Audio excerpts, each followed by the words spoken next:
Good morning, ladies and gentlemen. My name is Adelista Leoniagata from SMAN 1 Bangorejo. Today, I stand here to strongly support the motion this House will give social service and skill training for gambling offenders rather than imprisonment. Why?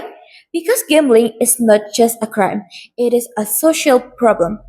Most offenders are not dangerous criminals, but rather victims of addiction, unemployment, and lack of life skill.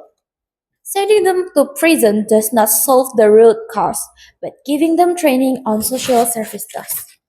Let's start with my first point. Rehabilitation works better than punishment. When people are imprisoned from for gambling, they usually come out worse than before.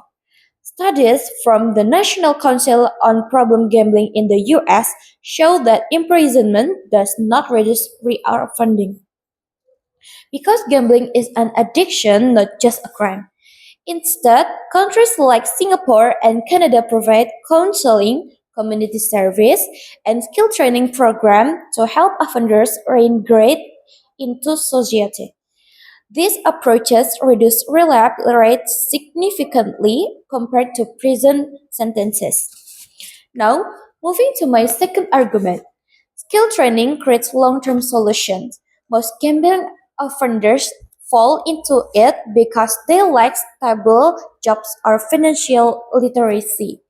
If government offers skill training like computer courses, entrepreneurship, or vocational programs, offenders can earn money legally instead of returning to gambling.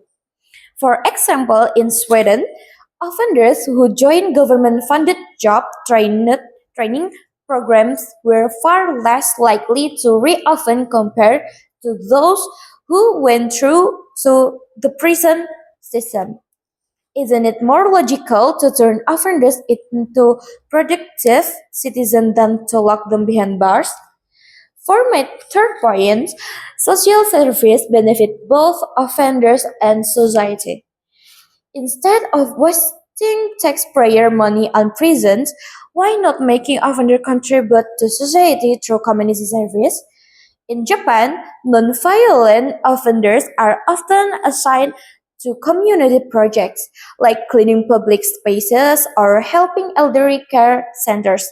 This not only teaches responsibility but also changes public perception.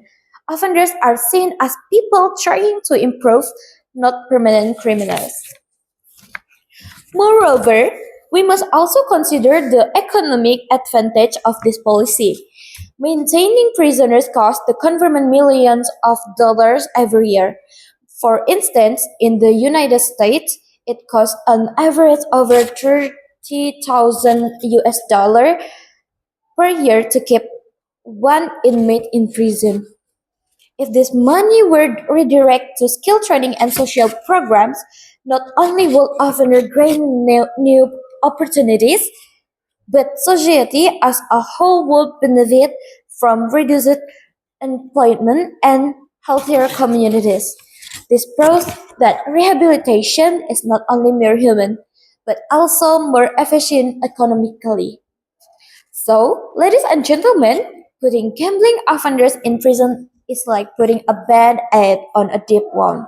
It doesn't heal the problem. Social service and skill training, however, attack the root cause and give offenders a second chance at life, while also benefiting society as a whole. Therefore, I am proud to support the motion.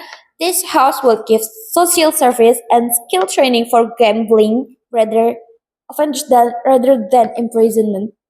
That's all from me. Thank you.